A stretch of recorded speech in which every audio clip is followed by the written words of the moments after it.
തിരികെ വാർത്തകളിലേക്ക്. കൊച്ചിയിൽ വീണ്ടും വൻ ലഹരിവേട്ട. 1/2 കിലോ MDMA-യുമായി ഒരാൾ പിടിയിലായി. എളമക്കര സ്വദേശി മുഹമ്മദ് നിഷാദാണ് പിടിയിലായത്. ആലുവയിൽ 47 ഗ്രാം MDMA-യുമായി 53-കാരനും പിടിയിലായിരിക്കുകയാണ്. രേഷ്മ ബാബു ചേരുന്നു. രേഷ്മ, കൊച്ചിയിൽ വലിയ രീതിയിലുള്ള ലഹരിവേട്ട തന്നെയാണ് നടന്നിരിക്കുന്നത്. കൂടുതൽ വിവരങ്ങൾ.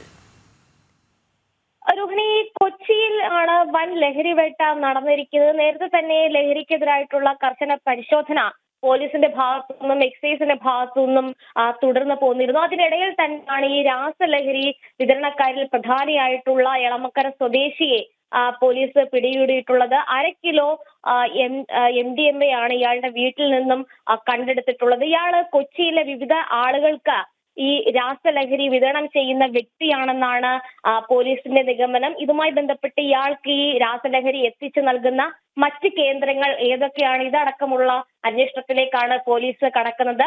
ഡാൻസ് ഓഫ് സംഘവും പോലീസും സംയുക്തമായി നടത്തിയ ഓപ്പറേഷനിലാണ് ഇവർ പിടികൂടിയിട്ടുള്ളത്. അതോടൊപ്പം തന്നെ ആലുവയിൽ നിന്നും മുട്ടത്ത് നിന്നും മറ്റൊരാൾ 47 ഗ്രാം MDMA-യുമായിട്ട് പിടികൂടിയിട്ടുണ്ട്. ഓച്ചന്തുരുത്ത് സ്വദേശിയായിട്ടുള്ള ഷാജിയാണ് പിടികൂടിയിട്ടുള്ളത്.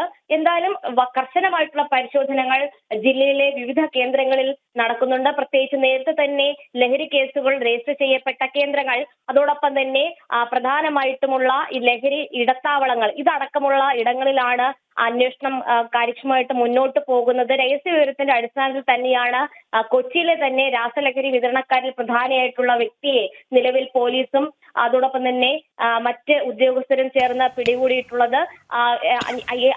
500 ഗ്രാം MDMA ആണ് ഇയാളുടെ വീട്ടിൽ നിന്ന് കണ്ടെടുത്തിട്ടുള്ളത്.